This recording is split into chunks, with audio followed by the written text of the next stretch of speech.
Hey guys, I'm back. I just wanted to talk about, you know, I just wanted to invite you guys in and tell you guys a little bit about who I am, where I come from, and to educate you guys on the fact that depression, yes, it's a chemical imbalance, but where you get it from, there are other contributing factors to depression. I mean, you know, you can get depression from the womb. Your mother, if your mother was sad, depressed all her pregnancy, like mine was, those negative feelings and those negative emotions can transfer right over to the fetus. And, you can basically be born as a very sad, gloomy baby because you intake everything. The fetus intakes all the emotions as well as the food from the umbilical cord, but all the emotions, all the feelings. If mom is sad, fetus can feel it. If mom is happy, fetus can read it. If mom is crying, fetus can hear it, So, depression is a chemical imbalance, but there are, things that can contribute to it, you know, that could, definitely contribute to the condition, the development of it. So me, I know that my depression, it comes from, I think it stems from from when I was in the womb because I was born this way. So to give you a little backstory, my mother is from Haiti. My mother, you know, was a good girl, is still a good girl, graduated from, sewing school. She became a seamstress in Haiti, and that was her profession. And it's her profession till this day in the States. She's a seamstress. So she's been doing it since she was a little girl, like 16 years old, teenager or whatever, making money. Mom was a boss ever since she was in the islands, responsible for making bridesmaid dresses, wedding dresses, the whole block, in her neighborhood in Haiti, they had a special event. Marie Laurent was the one that was making the outfit. She was the one that was doing everything. My mother met my father. She met him in Haiti. And my father was a very, very successful, wealthy man. And basically he wanted my mom, and he chased my mom forever because my mom is a good girl. My grandma taught my mom to like not talk to boys and to focus on school. So the way that my mom raised me is how my grandma raised my mom. So she was very kind of like, like she wasn't really into the whole dating scene. She was a good girl. And so my dad spent his whole freaking life chasing after my mom, trying to get her, and finally got her, finessed her, and he basically got her to go to the Bahamas, and eventually she got into America. So my mom, she had a lot of money, made a lot of money from working, and you know, he entered her into the Bahamas, got her to get in there to kind of funnel her into America, and to make sure that she legally gets in America. And he basically was cool, according to my mom. And then she said that, you know, but things changed when she got pregnant. So my mom had a lot of money, like I said before, saved up. He told my mom, give me the money, I'll save it for you. My dad was the fuck nigga. So he took the money and did whatever he wanted to do with it. And my mom was left with nothing, basically dealing with a man that she didn't know had a family. It turns out he had a whole woman with kids that aren't his, claiming those kids as his. And when he found out that my mom was pregnant, he threw her to the side and didn't want her. He wanted to basically abort me. He took my mom to the clinic and wanted to abort me, told her to get an abortion. My mom said, no, I'm going to keep my baby. So thank you, Mom, I'm here. And you're reaping the benefits of that, because I do. That's why I go so hard for my mom. I take care of my mom. I do whatever I have to do. I'll go without. I won't eat. I'll be broke before my mom doesn't have what she needs. It's no to Marie. Marie is always a yes. She's always going to be good, period. That's my mom. That's the love of my life. So if it wasn't for her, I would have been in somebody's refrigerator right now, because when they abort the baby, they put them like in the hospital in some type of freezer before they dispose of them. And my mom decided to keep me. So thanks to Marie. Love you. But he left my mom stranded, abandoned her, didn't want me. Mind you, she's an immigrant, right? This is now. She already entered into America by that time, right? Now she's an immigrant, speaks no English. Therefore, she has a degree, but it's like she doesn't know where to go to like work and get a job. So she's basically depending on family that don't really want to help her. You know how that go. Like, you try to stay with your family be acting shady, like, oh, you're not paying no bill, oh, you whatever. Her family was, like, they were helping, but then my own father told, because my mom was staying with his sister, my dad's sister, and then my father told his sister, I don't know why you want to keep her at the house, like, put her out. Like, he told his own sister to put my mom out pregnant with me. There were times my mom had to, like, eat boiled eggs because she didn't have no money for food. Like, she told me that she used to have to boil some eggs to eat because she didn't have anything else. Broke, no money. Her cousin, when she was living with my side of the family, they used to, foot her like $30, $40 for her to survive. $30, $40 for a pregnant woman. She's rooming with, people. My mom, because you're staying with people who tend to abuse you. My mom was definitely taken advantage of. She was the maid because she was staying there free room and board. The men thought that, okay, she's going to clean everything. My mom was cleaning bathrooms. My mom was doing this and that because she was, staying free room and board free. And they took advantage of that. So she became the maid, the ironer, the everything. And she did it because she needed help. Now, mind you, I'm in the womb. My mom felt abandoned. My mom felt, of course, like nobody wanted her. Like, my mom felt, I know, hurt. She was hurt. She's hurt to this day. She hates my father to this day. So you could only imagine. And so in the womb, all those feelings that she was feeling, you don't think that transferred to me? I felt all those things. I don't remember, of course, being in the womb because I was in the womb, but psychologically, your mom, I'm connected to her via umbilical cord, placenta, everything else, and all her negative feelings, of course I'm gonna feel it. Her abandonment issues comes from my abandonment issues comes from my father abandoning her first and foremost. And then my father abandoning me and not wanting me.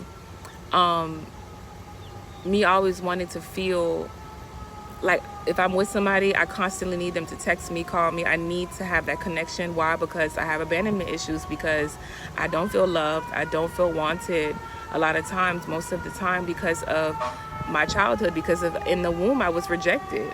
Like, I was rejected from the womb. My dad didn't want me. He took my mom to the clinic to abort me. Like, hello, bye-bye. Like, he didn't want me.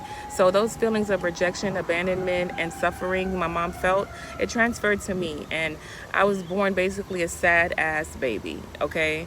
I was born in very unfortunate circumstances, and I had a very difficult childhood because of my father's decisions.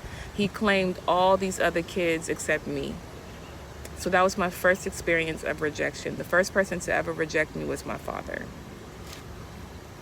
So that's why I'm so sensitive to, like, what people think about me. Like, if I'm talking to someone, I'll ask them questions, like, do you really think I'm pretty? Do you think I'm this or that? Because I'm used to being rejected from my father.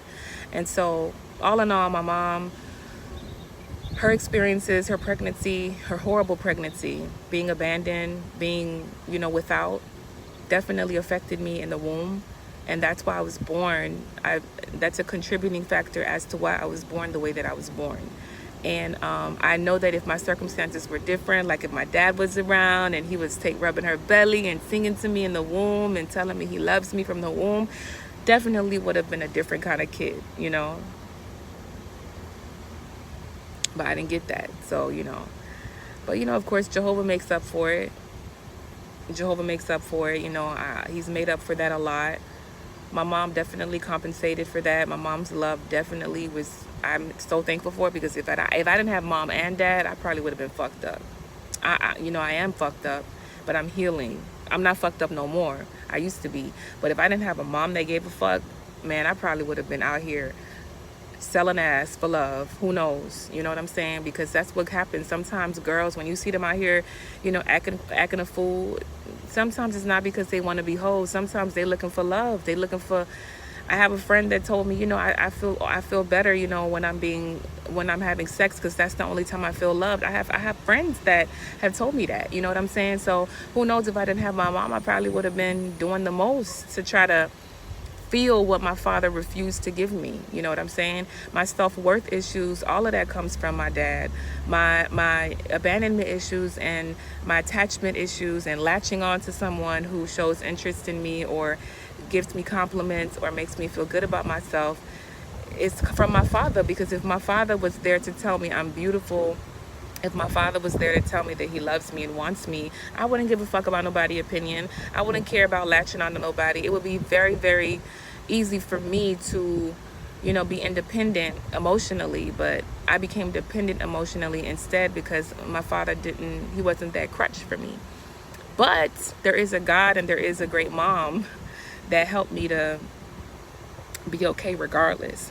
So, my depression, definitely, even my therapist, I explained to her these things. We agreed that, from the womb, I was set up for like feeling this way. You know what I'm saying? And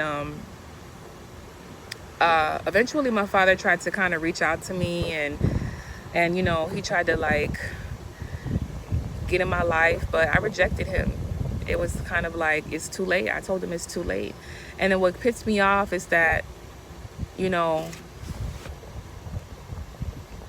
one time I was at like, me and my mom was walking into Winn-Dixie, and my father was walking out of Winn-Dixie. He saw me and ignored me, which brought me back to my childhood, right? Of never being him wanting, him not wanting me. And I just felt heated. I went back and I said, hey, I addressed him. I said, do you know me? Do you know who I am? He said, yes. And I just said with a very stern, angry voice, I'm your daughter.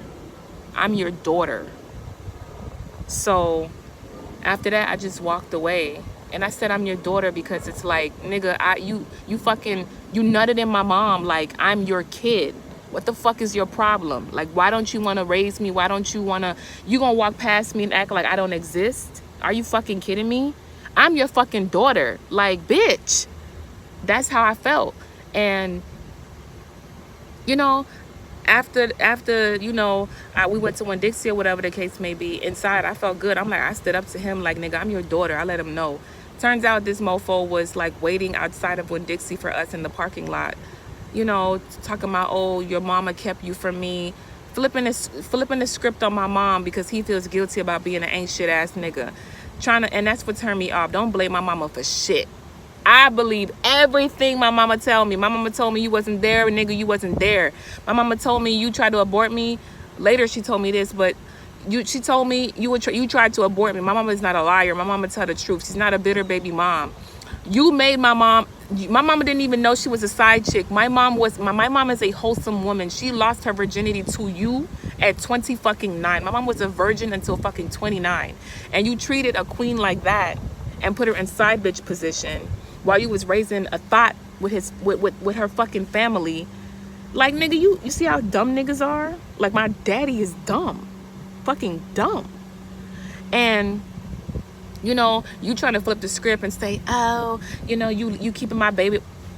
First of all, I'm not your baby, nigga. At that time I was a full grown teenager. My nigga, I got hormones now. Like, I'm not even a kid anymore. I got pubic hairs, underarm hairs, eyebrow hair. Nigga, I'm grown. Baby, where? And he gave me his number and I said, no, it's too late. Then he got mad and showed his true colors and was like, well, fine, I don't want you either. I know you don't want me. You didn't want me from the beginning. You mad because I rejected you back, and you just showed your ass in true colors by telling me you don't want me again. And that day I was like, okay, yeah, don't even try. When you see me, you don't know me, period. You don't know me. Nope. You don't have a child. You have 3-4 step children or whatever other children you have lingering around from being a hoe and nutting and everybody. But Alexandra Laurent, you do not have her. You don't know me. Of course I forgive my father, you know what I'm saying? But this is just to tell you that your childhood, your upbringing, your mom, how she felt in her womb, the problems and issues she had, you know, raising you or while you were in her belly, definitely contributes to, you know, the you as a baby, especially if, you know, she's struggling as a single parent. You know what I'm saying? That definitely is not the best circumstances for a happy, thriving baby. Mind you, my mother gave me the best childhood because she knew that my father ruined it for me, so she worked hard to make it great and she succeeded. But it was always the void that was there. You know what I mean? And she tried her hardest to fill it, and my mom definitely did.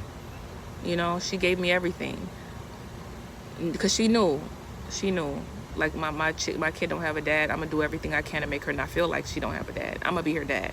And thank you, Mom, you did that. You are fucking amazing.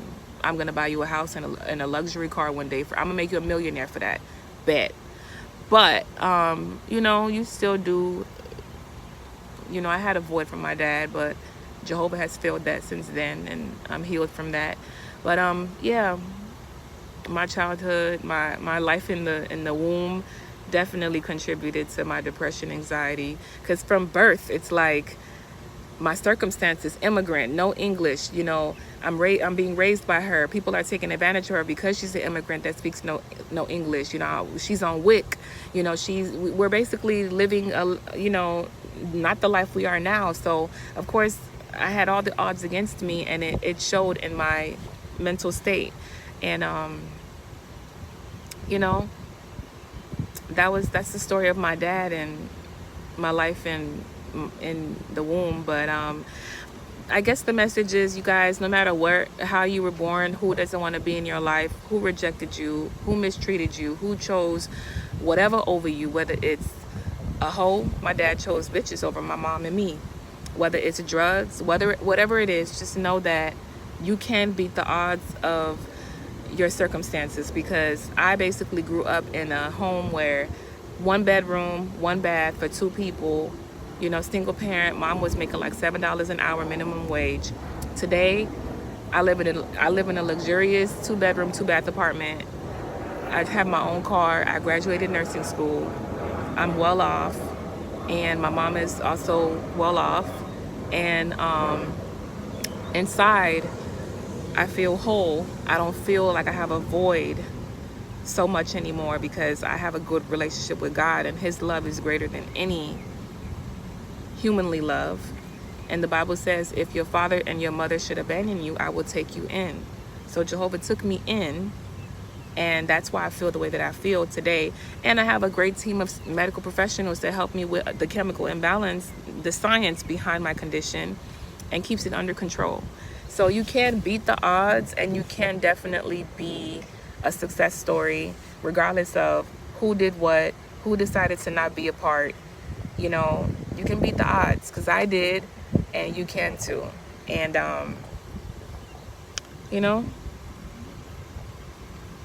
it's a crazy world. You wouldn't even know half of the stuff I've been through, and I'm willing to share that. But that's my story about my dad. That is my story about my dad. But yeah, comment below, guys, and tell me, you know, what you think contributed to you feeling how you feel. Maybe low self-esteem, maybe feeling worthless, maybe what is your story? What did you go through? What happened to you, you know, to make you maybe have negative feelings, depression, whatever? What do you think contributed, you know, to you feeling anything negative, or feeling any kind of way that you shouldn't feel about yourself? And comment below and we can talk about it. Thank you, guys. I'm gonna now have a bomb lunch because my mom made me fried tilapia, so I'm about to go tear that shit up. So I'll see you guys next video. Bet.